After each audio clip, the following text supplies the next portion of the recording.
There's a chart I saw recently that I can't get out of my head. A Harvard business professor and economist asked more than 5,000 Americans how they thought wealth was distributed in the United States. This is what they said they thought it was. Dividing the country into 5 rough groups of the top, bottom, and middle 20% groups, they asked people how they thought the wealth in this country was divided.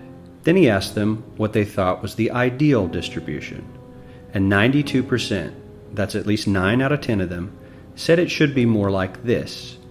In other words, more equitable than they think it is. Now that fact is telling, admittedly, the notion that most Americans know that the system is already skewed unfairly. But what's most interesting to me is the reality compared to our perception. The ideal is as far removed from our perception of reality as the actual distribution is from what we think exists in this country. So ignore the ideal for a moment. Here's what we think it is again. And here is the actual distribution. Shockingly skewed. Not only do the bottom 20% and the next 20%, the bottom 40% of Americans barely have any of the wealth. I mean, it's hard to even see them on the chart. But the top 1% has more of the country's wealth than 9 out of 10 Americans believe the entire top 20% should have. Mind-blowing. But let's look at it another way, because I find this chart kind of difficult to wrap my head around. Instead, let's reduce the 311 million Americans to just a representative 100 people. Make it simple. Here they are: teachers, coaches, firefighters, construction workers, engineers, doctors, lawyers, some investment bankers, a CEO, maybe a celebrity or two. Now let's line them up according to their wealth. Poorest people on the left, wealthiest on the right, just a steady row of folks based on their net worth. We'll color code them like we did before based on which 20% quintile they fall into. Now let's reduce the total wealth of the United States, which was roughly $54 trillion in 2009, to this symbolic pile of cash. And let's distribute it among our 100 Americans. Well, here's socialism, all the wealth of the country distributed equally. We all know that won't work. We need to encourage people to work and work hard to achieve that good old American dream and keep our country moving forward. So, here's that ideal we asked everyone about. Something like this curve. This isn't too bad. We've got some incentive, as the wealthiest folks are now about 10 to 20 times better off than the poorest Americans. But hey, even the poor folks aren't actually poor, since the poverty line has stayed almost entirely off the chart. We have a super healthy middle class with a smooth transition into wealth. And yes, Republicans and Democrats alike chose this curve.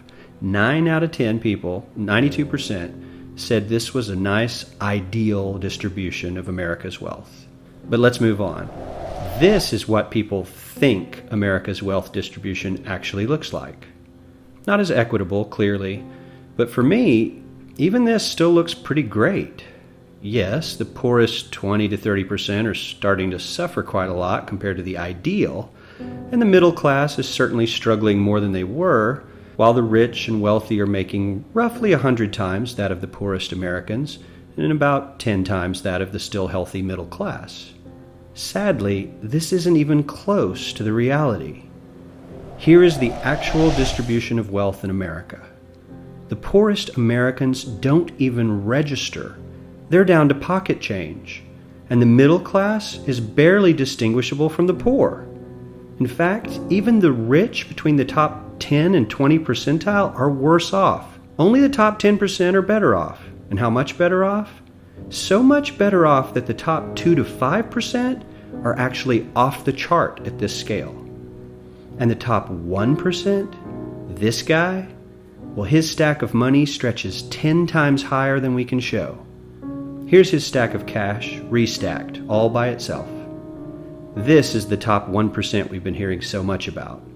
So much green in his pockets that I have to give him a whole new column of his own, because he won't fit on my chart. 1% of America has 40% of all the nation's wealth. The bottom 80%, 8 out of every 10 people, or 80 out of these 100, only has 7% between them. And this has only gotten worse in the last 20 to 30 years. While the richest 1% take home almost a quarter of the national income today, in 1976 they took home only 9%, meaning their share of income has nearly tripled in the last 30 years. The top 1% own half the country's stocks, bonds, and mutual funds. The bottom 50% of Americans own only 0.5% of these investments, which means they aren't investing. They're just scraping by.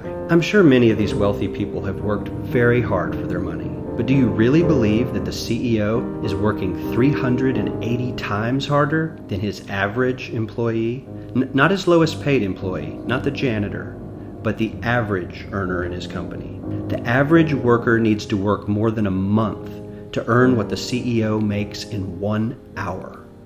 We certainly don't have to go all the way to socialism to find something that is fair for hardworking Americans. We don't even have to achieve what most of us consider might be ideal.